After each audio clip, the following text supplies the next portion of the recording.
I'm Tim Adkins, and this is your daily news break for Friday, August 13th, 2021. The Taliban is continuing its march across Afghanistan into territories formerly held by the U.S. military. The Taliban have seized Kandahar, Afghanistan's second largest city, as well as nearly half the country's provincial capitals. The northern part of the country has largely been held by anti-Taliban forces, but they are losing ground quickly to the advancing Taliban army. The U.S. State Department has been in negotiations with the Taliban to spare its embassy when and if the Taliban take the capital city of Kabul. U.S. Customs and Border Protection is reporting an unprecedented increase in illegal border crossings along the U.S.'s southern border. The month of July saw the largest number of apprehensions for a single month in over 20 years. This comes during the summer months when crossings normally drop off due to the heat. Homeland Security Secretary Alejandro Mayorkas recently visited the area and said that we are facing a serious challenge at our southern border, a challenge made even more difficult due to the pandemic and the fact that the U.S.'s asylum system has been recently dismantled.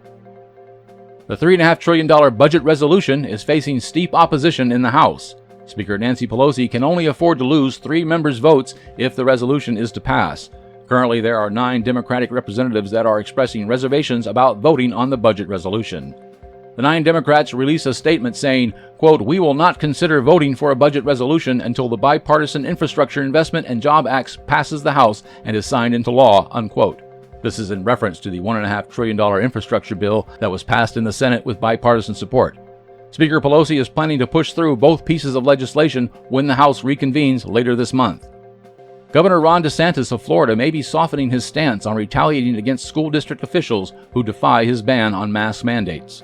In a statement released on Friday, a spokesperson acknowledges that the state has no authority to control or alter the pay of superintendents and school board members, for they are not state employees. Rather, the governor's office is saying that the budgets of the local school districts will have funding cut equal to the amount of the officials' pay. A lawsuit has been filed by several Florida parents challenging the governor's authority, saying that DeSantis' order violates the state's constitution and is endangering the lives of students. A rare mass shooting has killed 6 people in England. The suspected gunman, 22-year-old Jake Davison, shot and killed 5 people before turning his gun on himself. Police have not yet released a motive for the shooting, nor the type of gun used, but eyewitnesses are reporting a pump-action shotgun was the weapon used. The shooting began at a residence where inside the gunman shot and killed his first victim.